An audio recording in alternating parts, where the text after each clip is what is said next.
Phones and I can hear a little echo, but it's all good.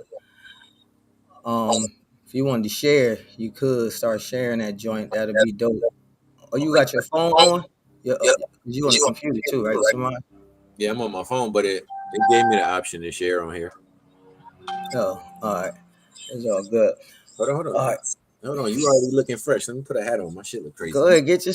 Do what you do. It's all good. I'm gonna wait for a little bit anyway. Yes, yes, yes. We're about to get this show popping, y'all. Share, like, and share. Got a few things I would like to talk a bit out. Yes, him do. Yes, him do. So yeah, please like and share. We'll be starting in just a minute. All right.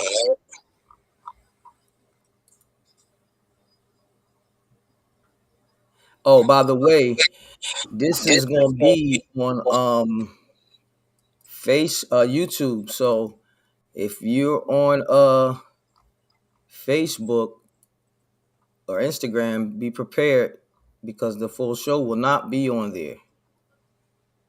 All right. Just to give you a little heads up. So do share.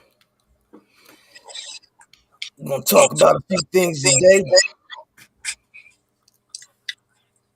It's your girl Frankie Baby, and I'm hanging out with the son of the father. The son of the father, yo. We got him here. Let me get those off. We had them little daisies on.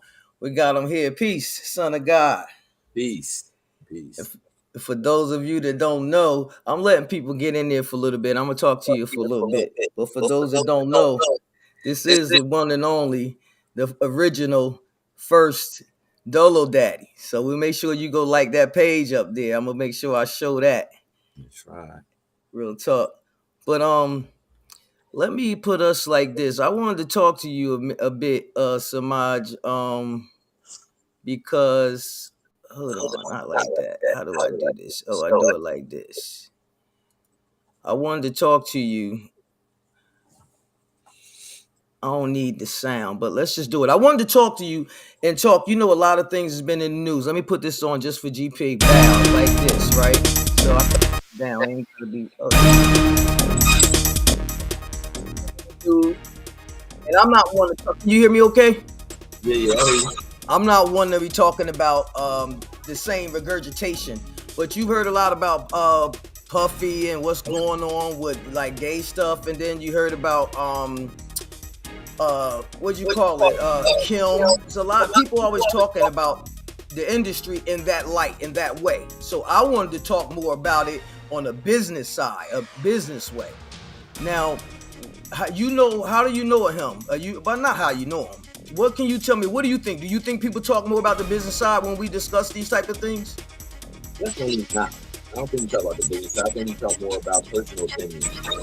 More about our personal opinion, the personal ideas. Right. About business. That's. I agree. I believe the same thing. Let me try to change my camera real quick. I believe the same thing, and that's kind of why I'm about to get funky on you real quick if it works. Yeah, there we go. That's kind of why I'm doing this, because I want to talk about this. Now, we know from dealing with Andre Harrell and stuff like that. People have talked about a bunch of things, and a lot of talent has come out of that camp. You know what I mean? Right. Well, Up Top Records, right? Uptown. I'm sorry. Uptown. I'm looking up top. My bad. Uptown Records. I should be looking here because my camera is no longer there. So yeah, Uptown Records. So I put together a little something, right? Just so we could give people some substance of how this business thing runs. And let me cut this down about how this business thing goes. Because if we're not careful, and we could talk a little bit more later, but if we're not careful, it's just going to continue to repeat itself. And what I'm talking about is just ownership and us really talking about the artist and just things on the surface level. You understand what I'm saying? a lot of things that we don't talk about is the things that hurt us, in my opinion. All right. So I'm about to start the show. Again, for those of you who are on Facebook, if you get this program will stop. And then you will have to go to YouTube, my YouTube, to check the rest of this channel. All right, to check the rest of this show. So telling you right now, we're going to have a great show. So go to YouTube. That's FrankieBabyFantastic at YouTube. All right, so those are about to stop right now. So I'm telling you right now. So Facebook, you're off. Now we just rocking with YouTube. Here we go. Please share, like, tell a friend. So this is what we're gonna do, bro. I'm gonna get into it. We're gonna watch it. It's about 20-something minutes long. And then let's talk about it. All right. Sounds good. All right, bet. Let me grab this video real quick. I titled it Official Ownership. I really didn't know what the title. I started saying Surviving Puffy. I didn't know really what. I just knew I felt compelled to do something and to put my opinion insert it somewhere and what was important to me in all of these stories. All right. So here we go. Let's get it. Did I put sound on this? I think I did. I'm not sure if I did. Hold on. So we got this part. I thought I did, but let me just double check things. So what? Oh yeah, we did. Okay. So let's just get to it. It's about to come up now. Let's just check it. My bad. It was a little rushed job. Not rushed. I shouldn't say that. But just check it out. We about to get into the dialogue and things of that nature. I think after a few more pictures. Him and Andre Harrell. Puffy looks kind of young there, don't he? Get that damn smile though. All right, here we go. We coming up.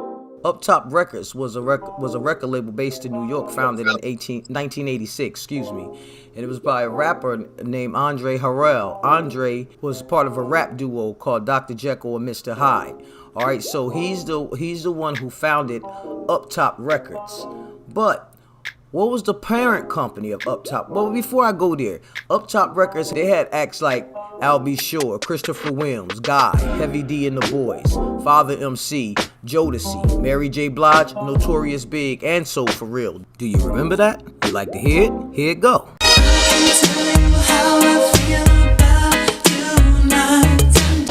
Don't wake me, I'm dreaming.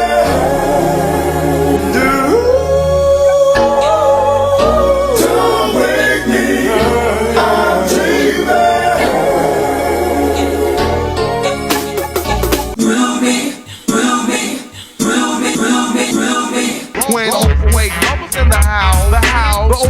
lovers in the house.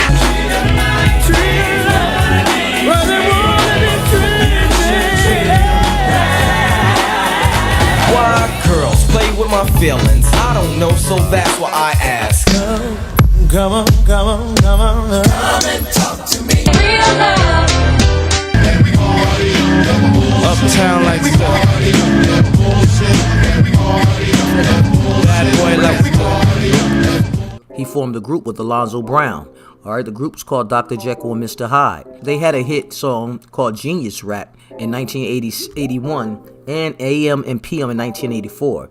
Now, Genius Rap, I'll get back to Genius Rap, okay? I'll get back to that. All right, he met Russell Simmons in 83. He co-founded Def Jam Records. He went to work for Def Jam. Within 2 years, he became vice president and general manager. After 2 years of working with Def Jam, Harold left and founded his own label, Up Top. In 1988, Andre was offered a label deal from MCA Music Entertainment Group. After he had multiple successful releases in 92, MCA offered Andre a multimedia deal, which involved film and television productions.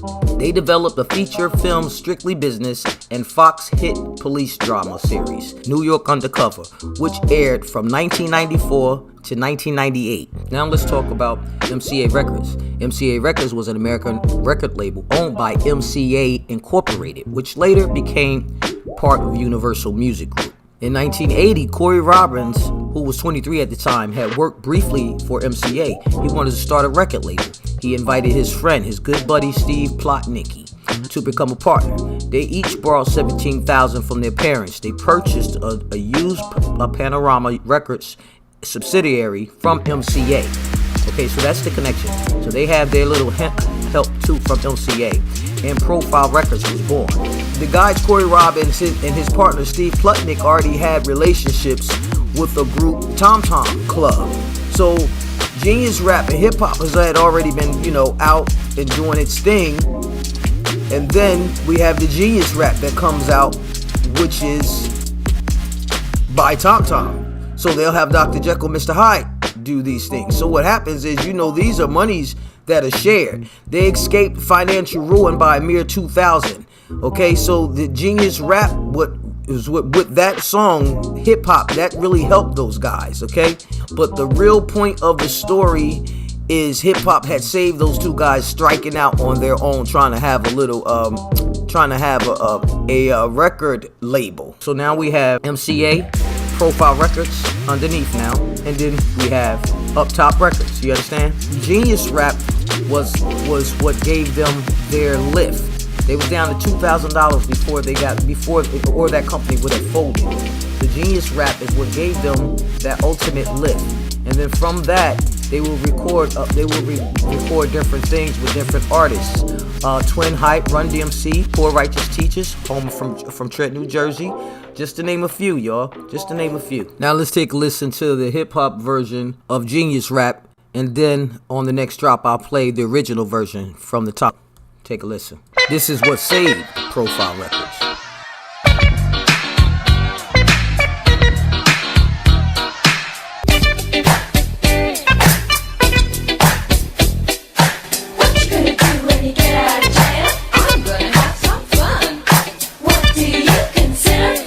Okay, so here's the fun part. Here's the part that really matters. Let's get to the fun part. Now, there's a few things we should know about the business side of things. There's different types of copyrights. There's different types of royalties. There's ways artists are paid, and there's different behind-the-scenes royalties. And then there's the money flow. Different types of music copyrights, or sound recording copyrights, songwriting copyrights, and those are very important, all right? The different types of music royalties, mechanical royalties, performance royalties, synchronization royalties, and print music royalties. Behind the scenes royalties, you got producer royalties, session musician royalties, record label royalties, artist manager cuts, booking agent royalties. And the money flows major record labels to indies to independents, okay? Just in that order. So let's talk about copyright. Just know this.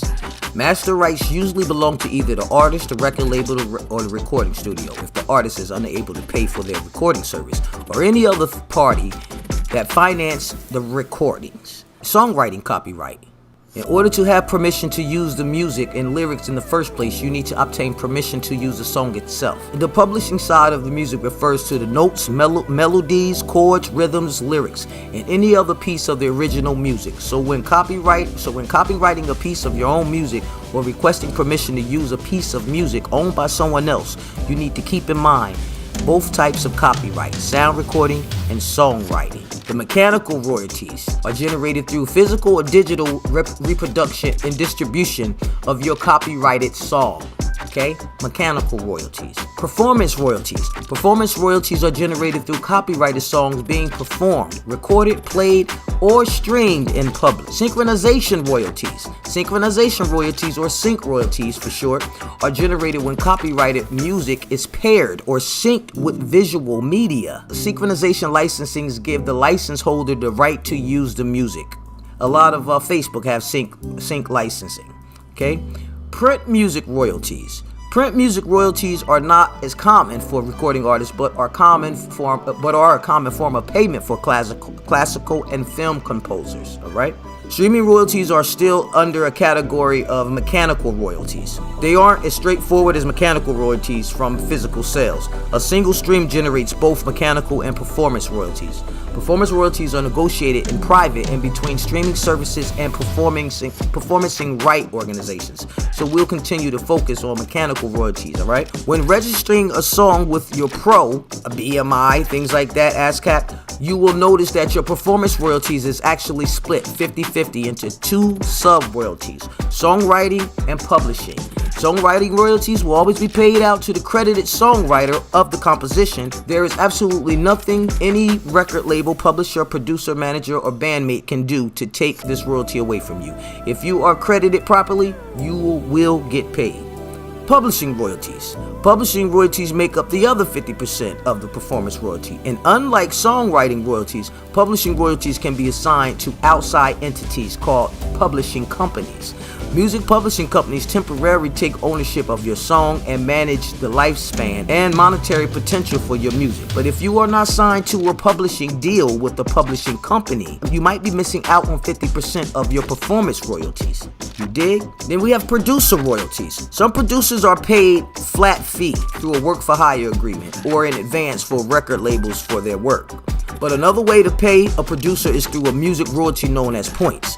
Producer points are also commonly referred to as points, album points, producer's percentage, or producer's royalties. 1 point is equal to 1% of the revenue earned by the song. Points can be awarded in many different ways. Session musician royalties. Usually session musicians are paid flat rate through work for hire as well. However, when it comes to major record labels, there is sometimes a 1 to 2% royalty for session musicians on a track or album. Alright, let's talk record label royalties. Alright, as a quick reference, record label royalties can keep a cut anywhere from 50 to 90% of your earnings. That's just it. It's an industry norm for new artists to only receive 10 to 16% of their sales. This is real. The reason for this is because the record label takes on all the financial risk. Point blank, period. Then we have the artist manager cuts. An artist manager is one of the most important people in that artist's life. They guide your decision, they decide whether or not to do the deal. They also are a part of the creative process, such as selecting a producer. And we all know how the money flows. The money flows from major labels to the indie labels to the independent labels. So I guess at the end of the day, it's about ownership. You dig? Yeah. What you think of that, bro? I can't hear you. Come back to me.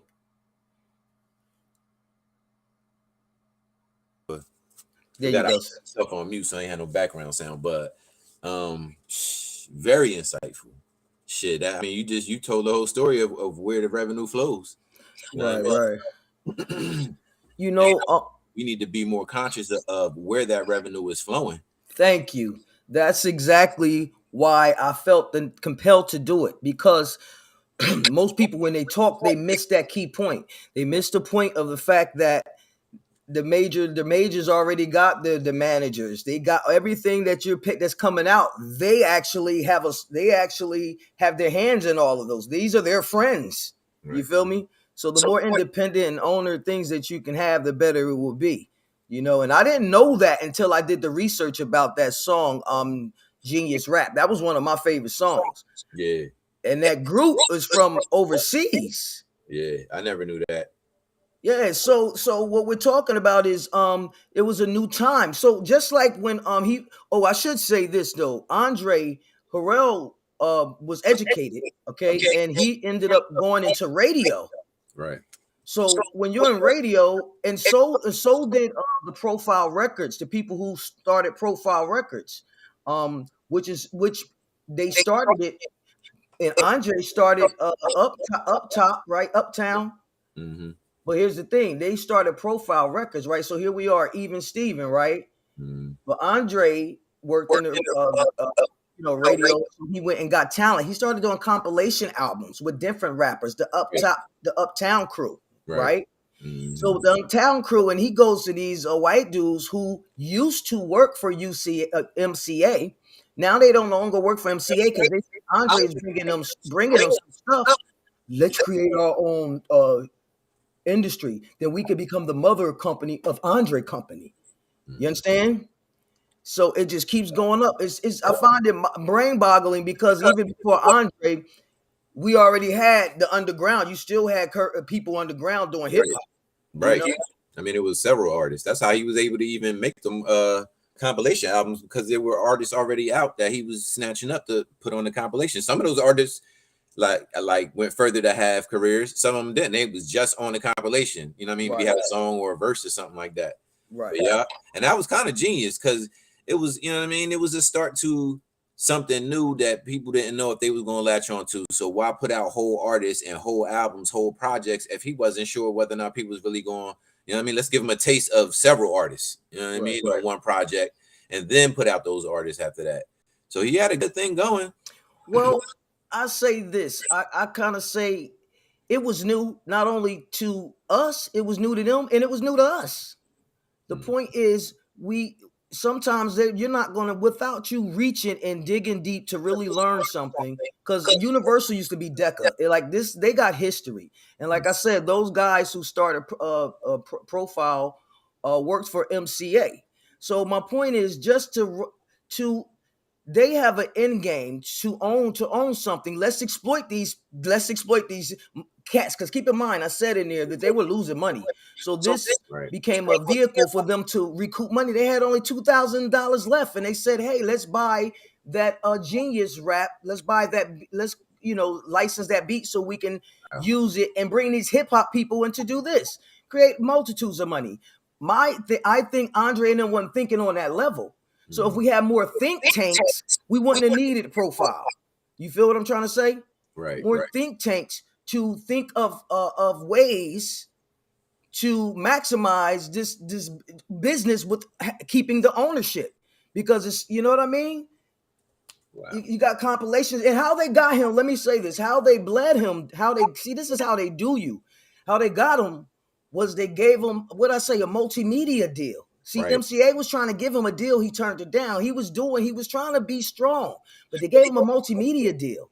Then he started doing New York Undercover. Who was singing on those New York Undercover joints? You had Aaliyah. I think I showed Aaliyah got a song on there. They had, you know how after the show they had the live performances. They were one of those joints back then where that broke out, that really had hip hop in the soundtrack of it. You know what I mean? It was like a first series, not one song. You know what I mean? They had artists featured sometimes in the club when they just busted the club, and you know what I mean? Aaliyah singing on stage, or, you know what I mean? They had stuff like that. So that's how it was. And I didn't know that. I didn't know that until watching your joint that that he was in charge of the whole that he was in charge of that whole soundtrack or whatever. You know what I mean? That's crazy. That's why it has so much of a hip hop feel to it. Exactly. But they got that. So, but now let me get real. Let me get little real. And this is my opinion, you know what I'm saying? But that's how the system tends to do people. They'll give you like the house nigga. They'll bring you in the house a little bit. Feel me? You ain't really eating at the table, but you can sit here or next to the table, and they'll give you food. So they gave them something, because keep in mind the key thing is we're losing money. So these Negroes will watch themselves. They like to see themselves on TV. When you seen the part when he brought the whole uptown crew in there, and they told it right in our face, and they were signing papers. Right. You see that? Well, they was all cooning around, no disrespect to nobody. Sonic was in there and everything. But my point is they gave him a little and Andre, like I said, I started saying he's educated. He became the gatekeeper. Right. You feel me? So they put him in his position, and then he got all this credit, because when you're doing TV and now you're getting those black dollars. Okay, you're getting those black dollars, and we're all tuned in to New York Undercover. Now he's becoming the king. Do you know him and that the MCA, the guys who started Profile Records? They're known as for bringing Run DMC to us. If you Google these guys, they are like the kings. Not Andre, the guys who brought them in. Mm-hmm. So I just believe that we have to understand our business, man. We do. We definitely do. We definitely do. I mean, and that's the only thing that's missing, because without what we provide, which is the art and the product and everything, then they don't even have a business. You know what I mean? So we provide the whole substance of it. All we got to do is control it. That's right. They took it and made us the product. Right. That's crazy. Wow, the producers, the product. Damn, we produce a product and they done made us the product. Right. Exactly. Produced the product and they made us the product. And once again, it was nothing happened. And that song brought a lot of money, brought a lot of money to these labels. And then we talk about, not to mention the selling and the acquisitions. They acquired Universal acquired MCA and all this other stuff, but dealing in the business, those rights and legals and licensings go along with them. You feel what I'm trying to say? Yeah. Like it's just crazy, man. So I think we as people need to talk more or talk more about the business side of thing and taking ownership, being deliberate about it, man. Right. For real. And showing some trust in some of us, Mhm. and not thinking that, you know what I mean, that they're so much more trustworthy. Let me deal with them. You know what I mean? Right. Sometimes you gotta like see the vision and build it with somebody, as opposed to, like you said, taking that seat next to the table. You know what I mean? Right. Like if you see that vision, you can build your own house, and you know what I mean, and your own table and shit. A lot of times we just get caught up in what we can get right there and don't even see the vision of it. You know what I mean? How far it can go. Right. That's so true. And I make reference to that again with I have to this I'll use this opportunity as a shameless plug, but I make reference to that in my documentary. It's not too late for y'all to go check that documentary out, jewblack2.com, or go to Amazon. But I make reference to that when I talk about the film and how when we were separated, like in the 20s, 1920s, and things like that, how we were thriving and doing a lot of things on our own, owning our own studios. I mean, before Universal, there was a studio in Chicago, way before motion picture studio, before Universal. And, we would never know these things, man. Crazy. I know I didn't until I saw your documentary. I didn't know that at all. That's crazy. Right, right. And that right there is enough motivation alone to be like, yo, shit, we've been doing this. You know what I mean? Like we've been on the right track. We've been doing this. I'm glad to see that there's a couple brothers now, with their. I heard that the brother that does Black Dynamite and I forget the other cartoon is opening up his own animation studio. That's awesome. I forget his name. And while we talking, I'll look it up. But he does. I think he did. He produced the Boondocks and Black Dynamite. You know what I mean? Okay. He's not Aaron Magruder, the one that actually wrote the Boondocks, but he's the one that animated the Boondocks and did that whole thing. And he, apparently he's opening his own studio. I'm like, that's dope. You know what I mean? That is forward to more Black cartoons. You know what I mean? Animation. Right. Computer animation, all that shit. Right. More of the arts, voiceovers, more stories, because that brings for more writers. You know what I'm saying? Another thing I wanted to make mention in about this type of thing and how they catch you is like, and this is why I started to say surviving honeycombs, because there's so many different things to talk about. I'm in Puffy Combs, sorry y'all, to talk about. When you talk about music and like so for instance, Andre would say this. Yeah, so I saw and watch some of their documentaries. I saw Jodeci and they was in there singing, "Come and talk to me," blah blah blah. He was like, I overheard them guys singing. I was like, man, that's it. They got it. He was like, but he was like, and Jodeci always says this, they had their whole album written before they signed with him. You know what I'm saying? But he was like, but some of the melodies they ain't really know, you know what I'm saying? So really what that mean is, man, because let's just be real. The arts is it's subjective. You feel me? So if I got a melody or a refrain that I want to put before a chorus, whatever, that's just subjective. But what they do is they'll try to impose and put themselves in there. Now they got credit on you. You feel me? Now they co-writing with you. Just for a little change, an and to a ah. Real talk. This happens.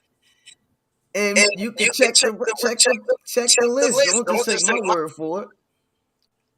So I just found that to be fascinating that you have a lot of people who aren't even in the industry who have co-writes or not when I say in the industry, in the culture rather, who get credit for some things, and it's a little tricky, backdoor way they do that shit. And that's crazy. That's just like the brother that did like Good Times and all that. You know what I mean? He's saying that he the one that was all his story. You know what I mean? Good Times did Sanford and Son, and and they give all that credit to Norman Lear and all them. But I mean, like, come on now, this dude ain't coming fucking this dude did not come up with all these black scenarios and stories and situations and shit. You know what I mean? And wrote for all of them without having some idea of, because you got to be from the culture, and this is any culture, not necessarily our culture, but you got to be from any culture to know how to play certain situations, how to make how to make the home, how to make home living look authentic, how to make environment look authentic when they walk outside, how to, how to talk and how the characters come in the door, how they got to be all authentic. That's a cultural thing. You know what I mean? And that's you can just snatch out and talk about. It's a story, but but the dude that I was talking about, the brother I was talking about, that the animator, his name is Carl Jones, and the name the name of his animation studio is called Martian Blueberry Animation, and it's in LA from what I see. Let me write that down. Carl Jones, Martian Blueberry. That's dope. That's dope. Martian Blueberry. That's we do need our own, man, and we need our own, and we need more education about how this works, because this system was created on technology, right, from the gate when it was dealing with the arts with us, okay, and from the gate, right. So you cannot bargain with somebody who got a knife in your back just because they pulling it halfway out. Didn't Malcolm say something like that? So, and again, Puffy that's what brought me back to Puffy. He learned the game from Andre. Andre learned the game, the same thing. So it makes me think of Total. It makes me think of all these other groups who didn't really know the business. Because listen, this is our era. I came up with this. I remember. You understand what I'm saying? And a lot of we as viewers were fascinated by the screen. It wasn't telling us about the business. We thought they had made it. Right. You understand? Right. Until we find out now that New Edition was broke when, at the height of their career, that that's fucking TLC was broke at the height of their career. That and we think, like you said, we thinking they made it because they creating the art. And shit, why the person who created the art, why aren't they rich? You know what I mean? I know that song is rich. I know that what they created wealth. You know what I mean? So why the person that created it is not wealthy? That's crazy, yo. Right. That don't even make sense. And man, they had so much back then. They was creating a culture. Well, they were. I ain't gonna. Well, put it this way. I know Puffy was big on. Andre even said that he had control over Mary's style, her dress, and everything. You know what I mean?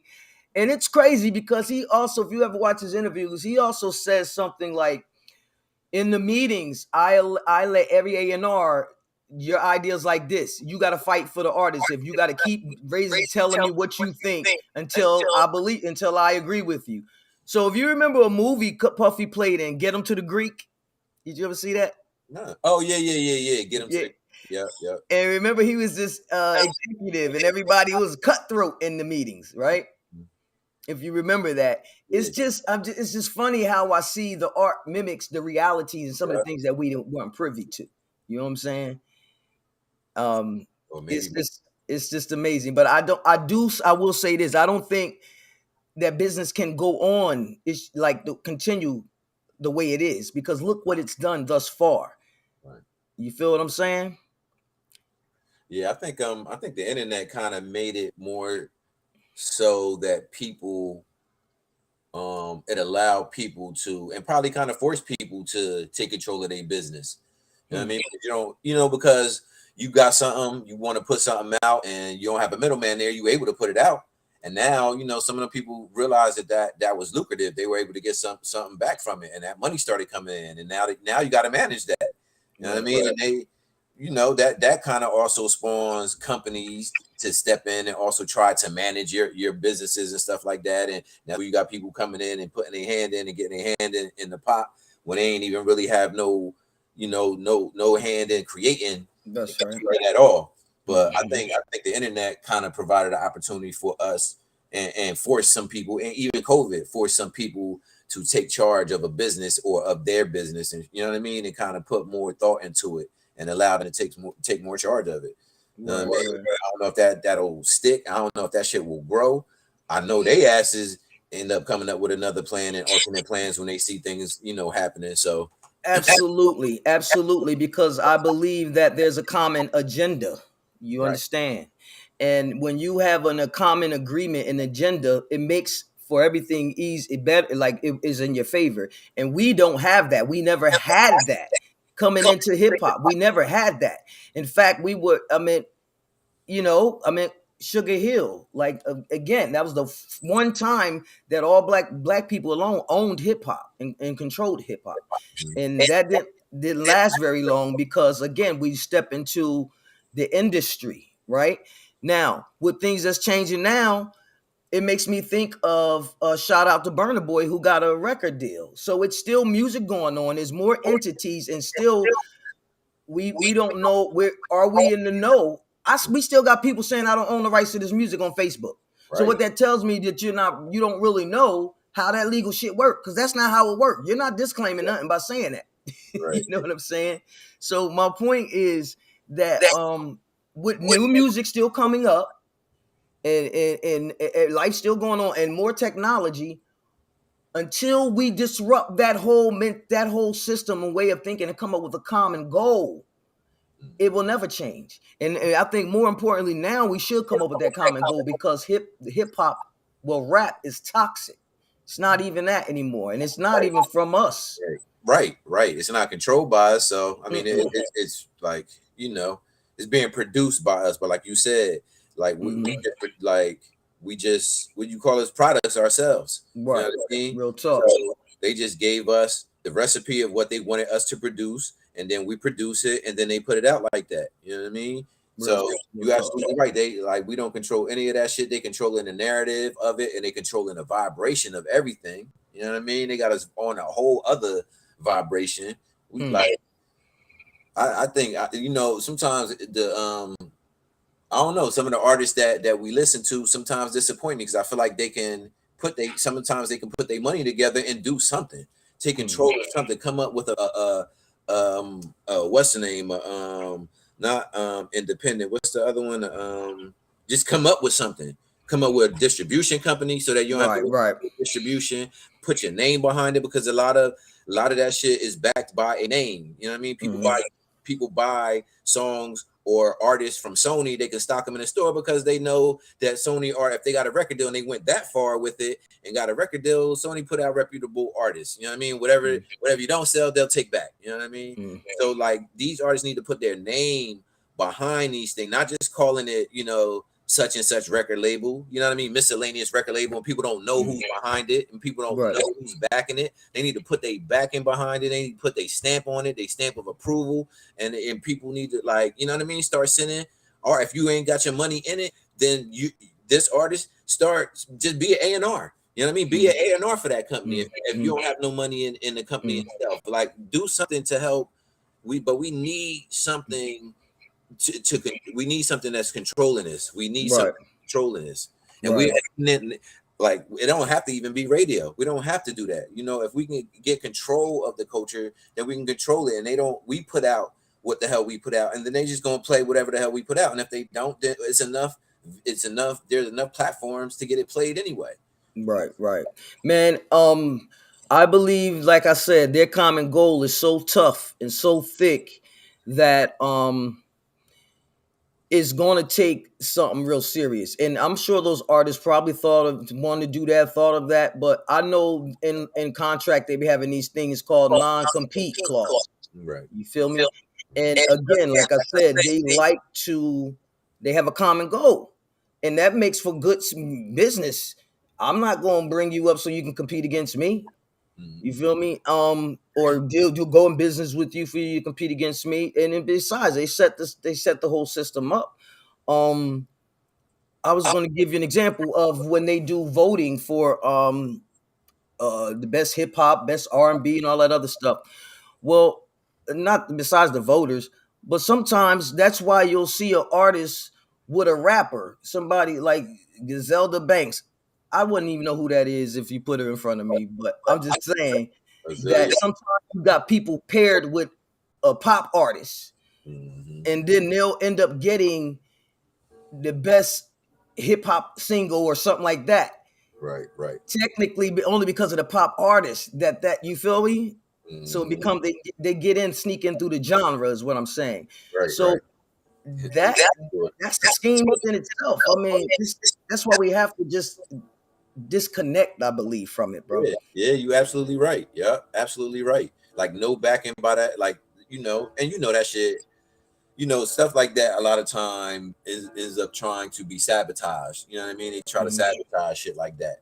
But there's strength in numbers. You know what I mean? If you got the backing behind you and the people behind you, man, like if you selling it to the people and the people behind you, then who cares? Like they can't say nothing because who you're selling it to and who you're marketing it to is buying it. So who cares what they say?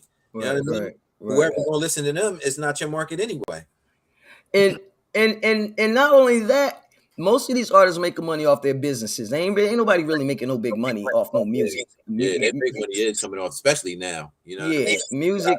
And when we started this, what $2,000 they had left to come up with that song. What you gonna do when you get out of jail? That's the original. So they say, yo, let's license it. We got these rappers here, and they're gonna lay a few things down. You know what I'm saying? You know how they probably said it. Isn't that what they do anyway? They just sample the beat. Well, yeah, they gonna put Yo, you brought me to think about something. They gonna lay a few things down. Boom, they made a lot of money off of it. But you said sample the beat. Those beats are exactly the same, right? They license it and use it, not a sample. But you wonder where Puffy and them got it from, because they wasn't doing much then. They started off ripping the sample. You feel me? That shit is crazy, yo. It's crazy.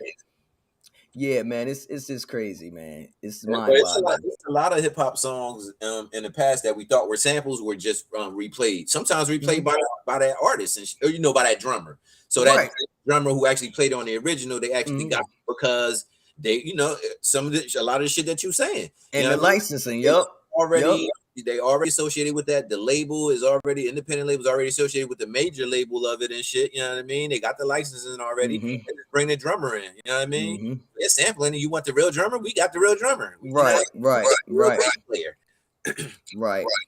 Exactly. Same, man.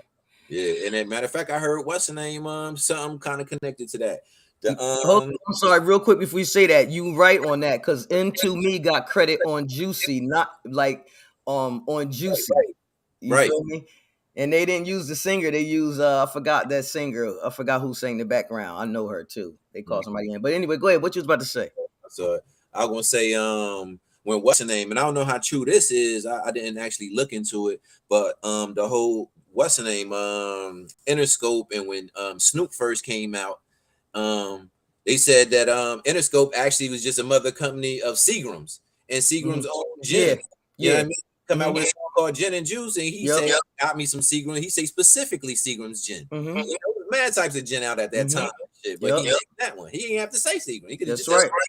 But they throw that shit in there. They call that product placement. You know what I mean? That's back in the day. Real talk. In the songs. Yeah, that's crazy, man. It's unbelievable. I guess, like I said, I can never stress enough how we have to start being deliberate and having sessions. If you don't know, you don't know. That's why you don't hear too many people talking from this business side of things, because one, people don't know, and two, some of these artists ain't gonna really divulge all that stuff. Some of them don't really know. Their handlers are from the company. Right. Well, then that's also like that's them telling on themselves if they even did say something, because then that's them telling that they're not really a boss. You know what I mean? It's like, you know what I mean? It's like a motherfucker talk about selling drugs. If he said that he really didn't sell them, then that you know what I mean? That fucking shoots his whole credibility and shit. You know what I mean? Right. Really say that they're not really a boss. They've been saying it the whole time. Right. So we got to come out of that ego for real. We got to. And like you said, trusting each other more. Because I'm telling you, the same way it started, it's been going like this forever. Us not trusting each other with this thing, man. Right. But it's crazy because we, our discernment tell us not to trust them, but we do it anyway. They'll say, I mean, niggas say, like, you know what I mean? That's how they do. You know what I mean? That's how they do. Or I knew I shouldn't have, you know what I mean? Well, if you knew them and you knew that you should have took that business where it should be going, because it's going to be rotated, it's going to be circulated in the community more, in the culture more, and it'll come back more. You know what I mean? That mean you giving that money to people that's going to bring it back to you, because they're going to listen to the product still. You know what I mean? They're going to support the product. Somebody, they in the culture. Right. to these motherfuckers that ain't even have. They gonna go home and they radio stations don't even skip past none of the shit we listen to. Right. And again, like I said, every time you bring that point up, it brings me back up to the documentary. Another shameless plug, you guys. You can go check out Jew Black 2. In this documentary, I discuss about Melvin Van Peebles. And when he had his movie out, well, first he was hired to do something kind of like Andre Harrell, right? And then he was hired. Then they wanted to he said, "Hey, I want to do this product, but I want to own my stuff." And he was like, it's gonna be a flop. I don't know, whatever. They gave him a rated X. Right. And back then it was hard to really get in theaters if you had the rated X. I discussed this in my documentary. You can the link's right there. Please check it out. But they gave him only certain theaters with rated X. Yeah, certain theaters with rated X. So then he used that as a promotional opportunity and wore t-shirts called Rated X by all white jewelry, you know? Yeah. And like you said about the culture, he only came out in 2 theaters and he was sold out. And it was all the people, all the culture. We came out to support it. Right. And that's when they was like, oh, these black people do want to see themselves in theaters. So we gonna start doing low budget films too. Cut our costs and we're gonna put on black exploitation. Right. So I used to think black exploitation was our films, but no, because we were in them. I was like, that's kind of crazy. Why are we exploiting ourselves like this? But right, and then what sucks is they fucking saturated because some of those films were us, but then they saturated with so many of the bullshit today that you can't even like. You can tell, but it's so much of the bullshit there that it's like finding a needle in a haystack, trying to find some of them good ones, like, you know what I mean? Sweetback, Sweet Ass Revenge, that joint. Right. You know? Like, you don't know that and you don't know him, you know, you can't really find his works and shit. You know what I mean? It's all saturated with Dolomite and shit like that. You know what I mean? All the damn pimp and whole stories, they ain't got nothing to do with nothing and shit. Right. And you know, thinking about that, it makes so much sense. It makes so much sense because to have the system play those type of tricks because even in Selassie times, Joe, he was like in the 30s and stuff. He was a black king in Africa. Now I know this might seem off keel, but my point is when something's going on of power and then there in that same time, we're dealing with slavery. You understand? So let's think about back when the music was hit. They were saying, right on, my brother, black inside. You feel me? When the music hit. And we had great music, but when we were showing strength, you had Brown versus Brown.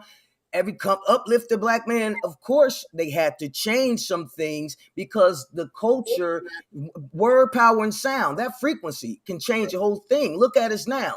So the reason I say that, Selassie, is because if you can change your people or trick a people with repetitive, what are we calling this? We're calling this conditioning, mesmerizing, like trance. You can keep them in a trance. Right. Conditioning. You feel me? Repetitive conditioning and exactly. And saturation. You saturate. Yeah, with the saturation. Yep. So the same thing with the film. They would do that. Back in the 70s, we were hit. Shoot, we were still wearing dashikis. Right. And we was moving more towards that whole prideful, you know what I mean? Yes. Trying to just culture and just getting back to the essence of things. And absolutely.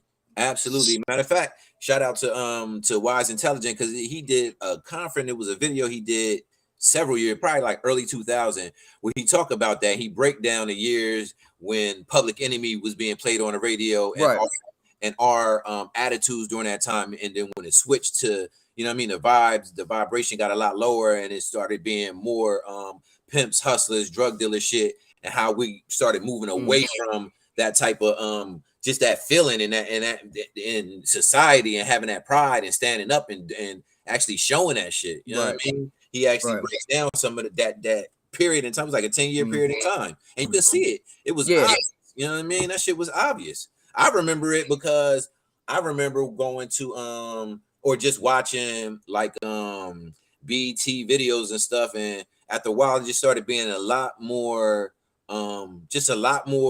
like down south songs and drug dealing songs and booty shaking songs. There started being more chicks that looked like they were in strip club videos and shit. And before it wasn't like that. I mean, they had those, but then I could just go get a drink and shit, and 3 minutes later I come back and then the next video on and it's not that. You know what I mean? Right. Like then it just starting to be all that and shit. I stopped watching videos. It started being surprised the songs that I liked still have videos to them because I stopped watching videos so long ago. Right. But it's crazy. Yeah, real. You right about that. And real talk. Shout out to Wise Intelligent, Trenton Zone. Shout out to the whole PRT crew. And in regards to that, and just to add on to what you were saying, you could look at that from a whole nother glass. I mean, a whole nother set of eyes too. Seeing the change in the hip hop change. We was writing. We was doing music then. You feel me? We was doing music then, and you're right. There was a time where everything was all conscious, you know. And when you had gangster stuff, it was some gangster stuff, but like even the West held down the gangster side too, you know. It was some gangster stuff. Cute people were gangsters, but they was trying to get it. They was try to get it how they live. You feel me? But and now when you talk about music, you talk about women, you got more. Oh, let me back up. And I also imagine that change when that conscious stuff was going on. Remember, hip hop was kind of still new. What's his name? On a good foot. Oh, James Brown was going to courts trying to recoup money from. They was one because rappers started getting money. Well, the producers, this industry started getting money. They were using his shit, and they was So people are looking for their money now. If I was the enemy, I would say, hold on, especially if you know about frequencies, vibrations, tones. Feel me? I would be like, yo, we got to change this frequency. Right. Because they're going to get wise enough and want their shit. They're going to get wise enough and take this from us. So how do we change this frequency? And now they got Puffy dressing Mary. They got a whole bunch of stuff. It ain't no more love songs. Now we got girls rapping. F this nigga, whatever. Those ain't even women. Shout out to Jaguar Wright. Can I just say I do love her and I believe her? But those aren't just women spitting. I think those, like Jaguar said, I think those are men writing those raps. Absolutely. Yeah, I know a few instances, and I know some of the people that I kind of females that I really liked, and I won't even put it out there and shit, but I know a couple of them, and they're like, I got a kind of connection with the group, and I know that they didn't write their shit. You know what I mean? And the group kind of holds up the whole idea that they did write it. They kind of hold up that secret and shit that they did write it and shit. You know what I mean? But that is absolutely right and shit. I mean, you know that what's the name got a writer, Cardi. She talking about right now too. She talking about the vibe now and the shit they talking about. We know it's all known. Cardi got a writer and shit. It was well known that Nicki got a writer shit. Safari used to write some of her shit. You know what I mean? Right. It's known that Megan got a writer because one of the dude that used to write for Drake, I think his name Fontaine or something like that. That's Megan's boyfriend. So come on, he don't write for her. Yeah, right. This nigga used to write for Drake and write for other people. So absolutely, it's crazy. And we blame them for being a certain type of way, but it's niggas who be writing that shit for them. Right. Because ain't real queens, I don't care if you a chicken head. You could be a chicken head. Now, I know I say queens, you can think of turbaned up, peace. Even a chicken head ain't really trying to come out the house talking about what this wet ad. Men writing this stuff, and these women thinking, got the frequency flipped. They're thinking that this is how we are. This is how we supposed to be. The baddest be. You understand? It's crazy, man. It is. And it's because the crazy shit too is we can say those two things. One of the things also is that women buy more music than men. Absolutely. So you know what I mean?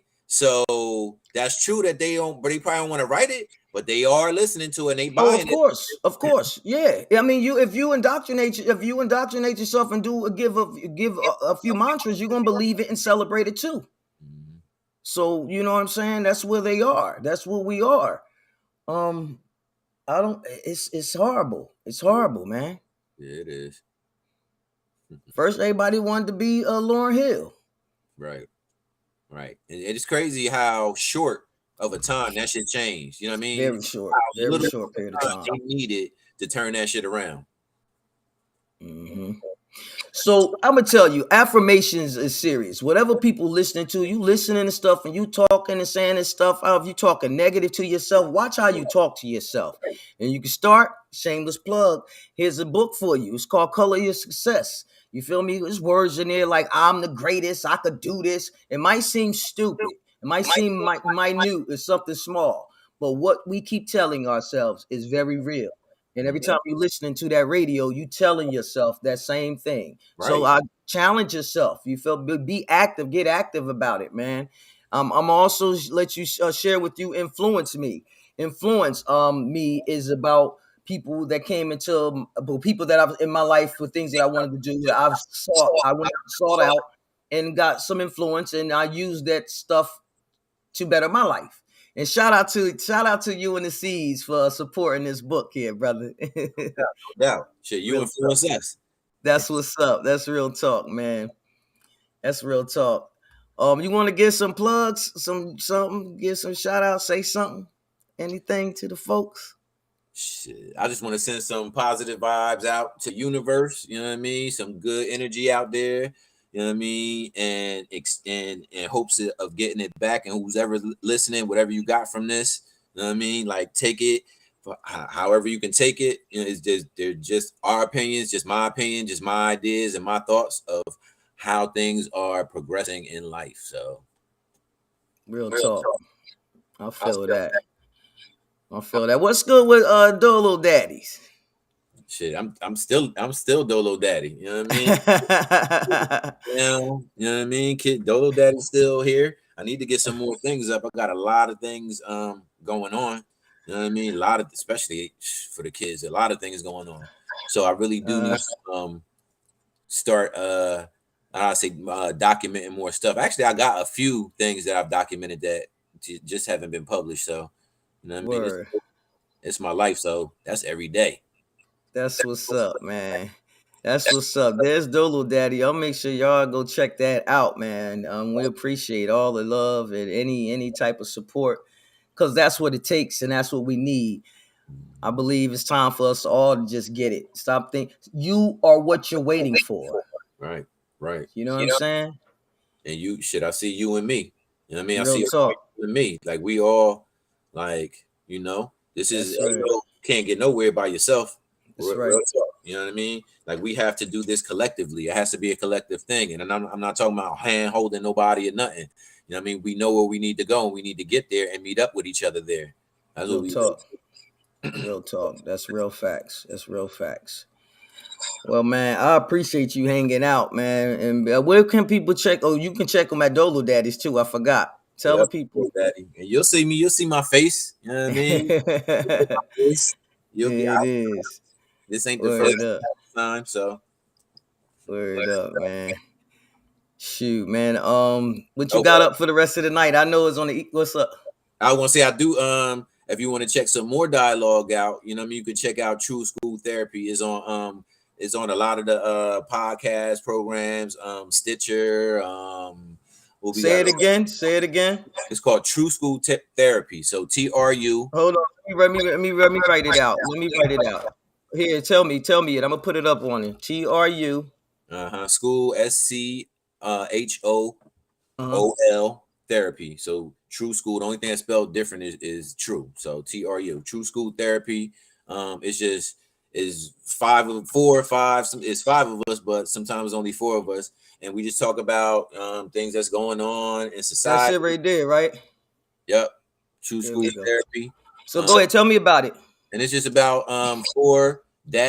five dads, lovers of hip hop, lovers of life, you know what I mean, lovers of each other and our people, just talking about hip hop and talking about things that's going on in society, going on in our households, in our lives. So just having kind of a rant, if you will. It's really a therapy because we kind of get some stuff out, and it's just men just having therapy with each other. You know what I mean? Hey, let me tell you. Oh, go ahead.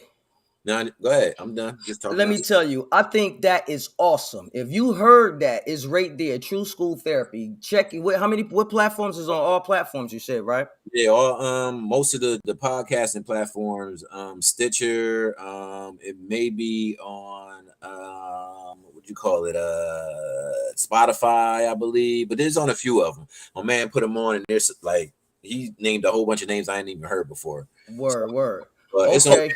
just we just talking it. We don't have no specific date or time, but there are several episodes up because we've been doing it for the last couple years now, and we record and put them up. You know what I mean? So they need that support, and y'all check them out. They got check out the archive shows, and I'll suggest to you, Samaj, too, that the brothers that you are with, I know a few of them, if not all of them, but you still Dolo Daddy, and it's dope if you can merge them. You feel me? Like, because some of them have different opinions than you, and you could probably ask a suggestion from them, and that way you can bridge or overlap your brand. You feel me? With Dolo Daddies, because you're getting something from them men. So it's kind of like Dolo Daddy outside, and then you bring it back and say, you know what I'm saying? To Dolo Daddies. I don't know what it looks like, but you definitely can use both of those like that. That's an excellent idea because I'm not the only Dolo Daddy in that group. So that's what's up. Yeah, that's crazy. I don't know. Like I kind of step out of one and go into the other. So I never even now when you started saying, I'm like, you know what? Actually, two of the brothers are in their own situations and in their own Dolo Daddy experiences themselves. Right. Three of us out of five. So that's actually the majority of us are in that situation.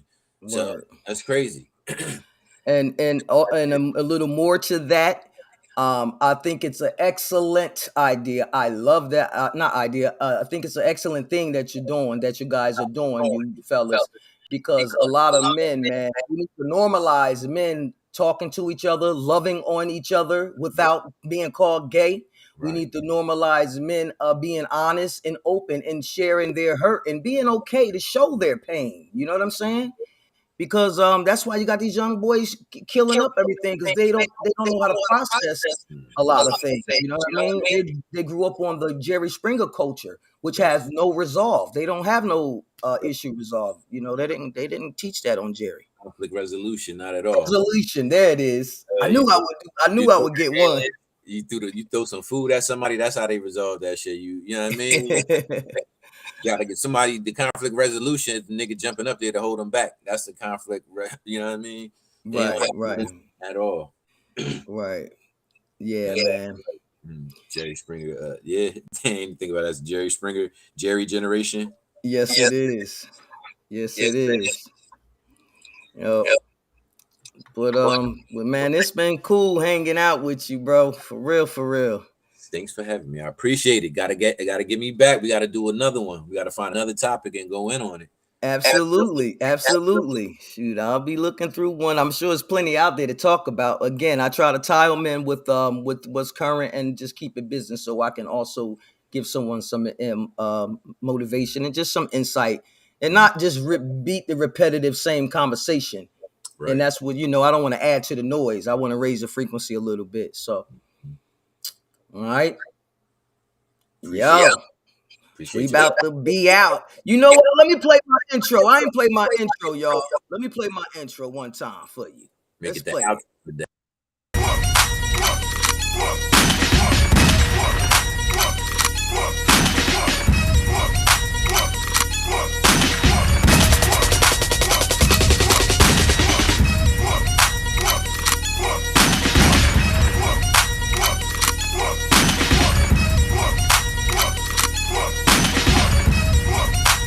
Better get low. Frankie Baby Fantastic. Lights, camera, rolling, action. 你好臭咩？好臭冇 fucking 用㗎，出嚟行講勢力，講單位。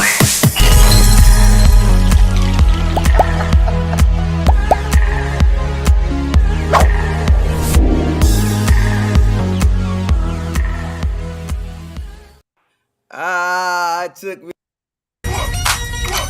forgot to play my intro, but y'all see what it is. Dope. That was dope. Yeah, man. Good look, man. Yes, let's do this again, man. I love you, brother. This is one of my favorite homies, best homies, y'all. And Word you up. know, word up, man. I'm gonna come see you soon too. Word up. Shit, All well, right. it's your house. You already know. Already. Hey, yo, I can't wait for you to hear that track. I call it Dear Brother. You feel me? I had you in mind when I was writing it. Tony told me you called him too. So he's supposed to get that over to you. I might get him with him this week, matter of fact. Maybe I'll do that. I told him I want to get a half a session with him. So Yeah, man. So word up. I'm I'm waiting for him because I'm gonna put that piece out as a even the text as a letter, dear brother letter to the brothers. So all right, so let me stop trying to hold you. I'm gonna call you on the regular phone so we can blow one down. oh, definitely. I'm here. I ain't going nowhere. All right, folks. It's your girl FrankieBabyFantastic and the Son of God. You feel me? We about to be up out of here. And remember, you are the greatest. You are divinely made. And I don't care what you want to do, what you're trying to do. Whatever you do, make it fantastic.